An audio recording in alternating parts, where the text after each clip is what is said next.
I was looking for advice on how to handle my current circumstance and find a way out. A little about myself. Of the two children, I was the younger. To give you all the details, I will describe what transpired as closely as possible to an order.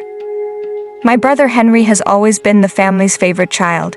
He never done anything wrong when he was younger. My parents would encourage him when he received poor grades and work with him to raise them. However, even though I had performed well, they would constantly tell me, "I'm so disappointed with this result." For instance, I got the equivalent of $500 and a pat on the back when he got a new car and a big celebration for graduating from high school. We mostly went our separate ways, although he wasn't a bad brother. I didn't moan too much, but I also thought I should move out and take care of myself. After attending a different college for a few years, I completed my MBA program in 5 years. I was successful in finding employment in my hometown. I only got to spend time with my family during the holidays and on their birthdays. There has never been a group member who was smarter than my brother. My parents assisted him in starting a small hardware store to help him get back on his feet after he dropped out of college and barely made it through high school. Though I had to go on with my own life, I was happy for him. In addition, I was dating Jenny, a 22-year-old from the same city. We moved in together after we returned home from college, where we first met.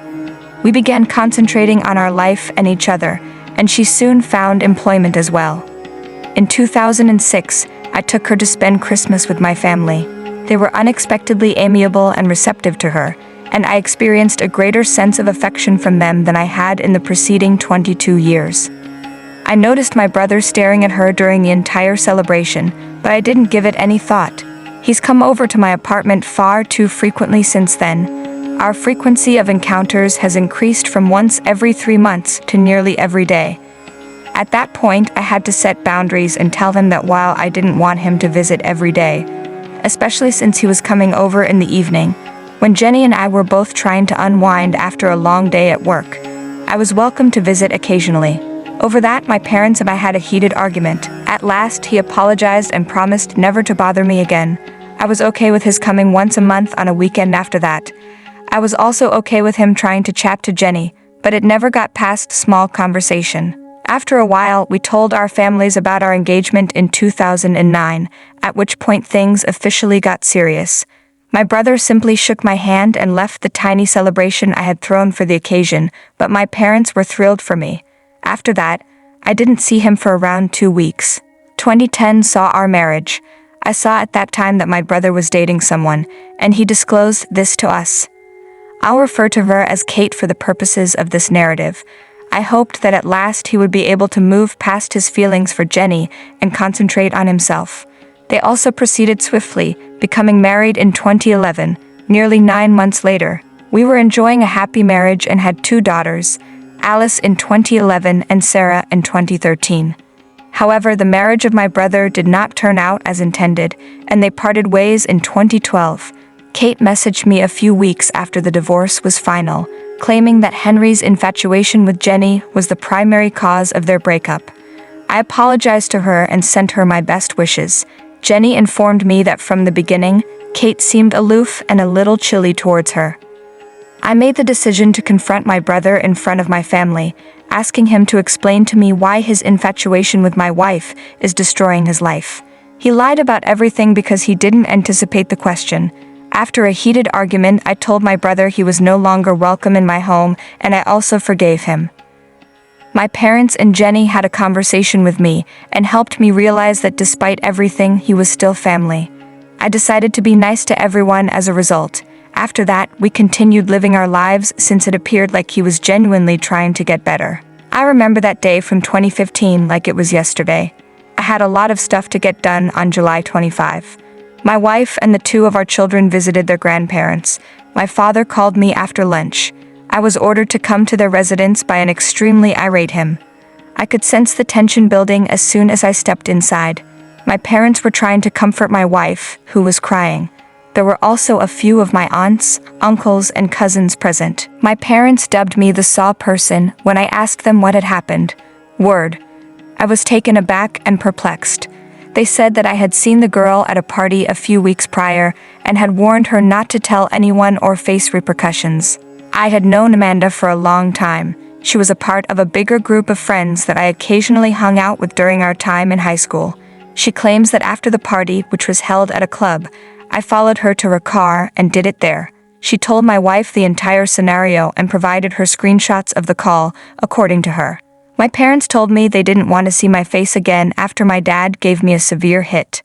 "We're done," Jenny declared in a furious tone. I made an effort to convince everyone that I hadn't done it, but they weren't interested.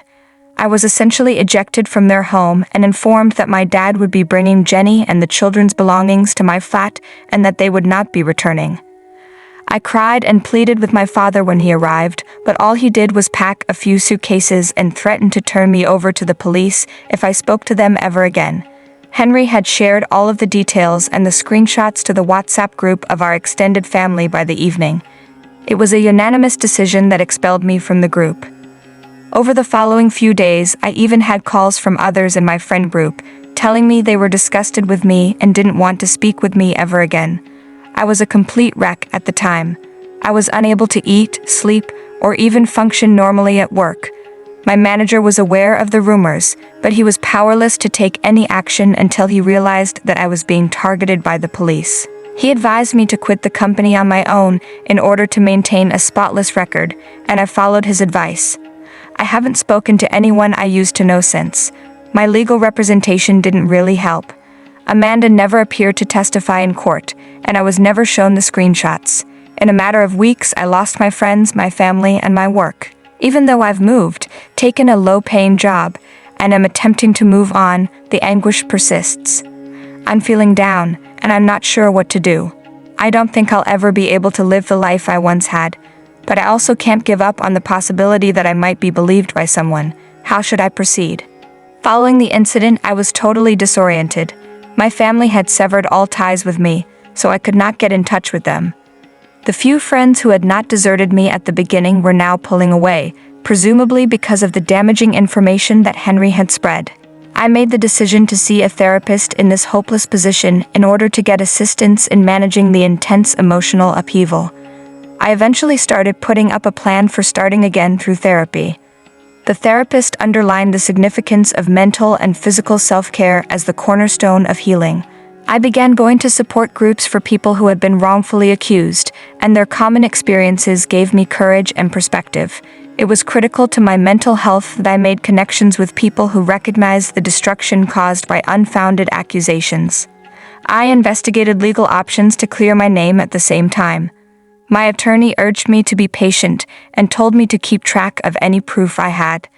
Ultimately, the absence of hard proof and Amanda's unwillingness to testify started to raise questions about the veracity of the charges, but the legal process moved slowly, and the harm to my career and personal life persisted. As time passed, I concentrated on creating new relationships and expanding my social network.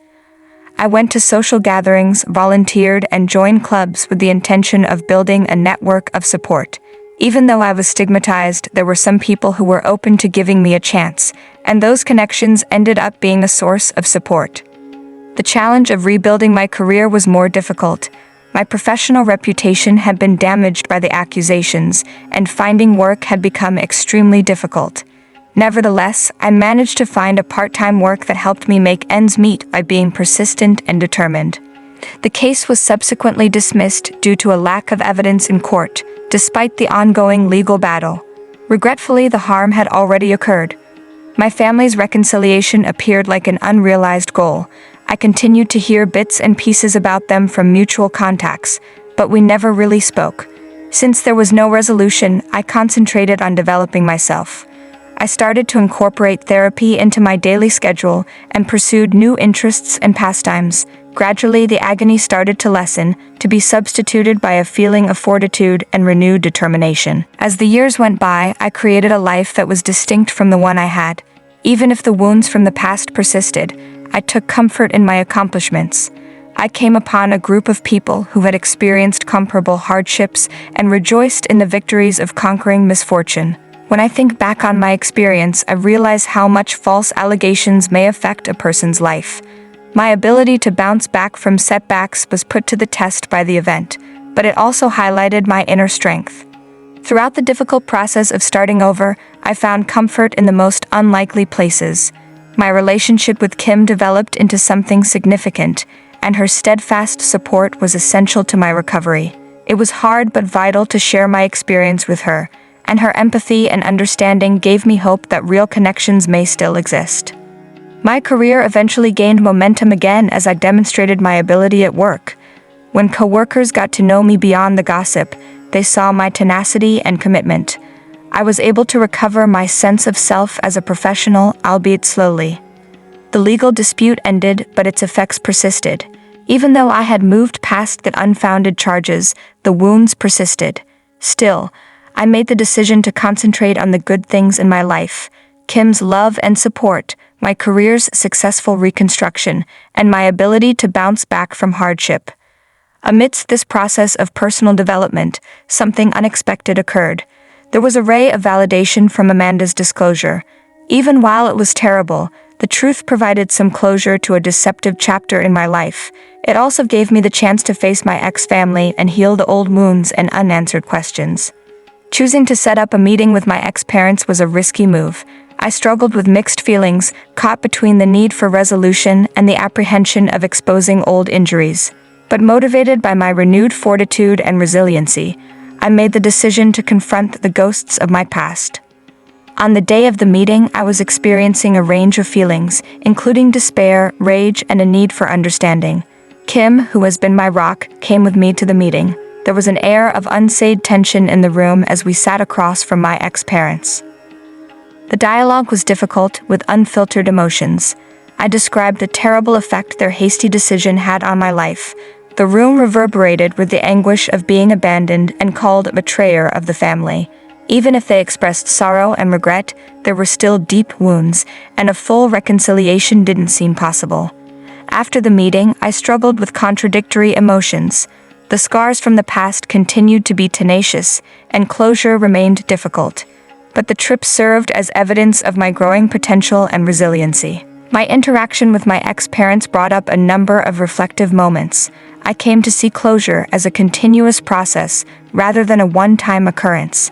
It meant achieving inner peace and letting go of the need for approval from others. Things started to change with my girls as I went on my adventure.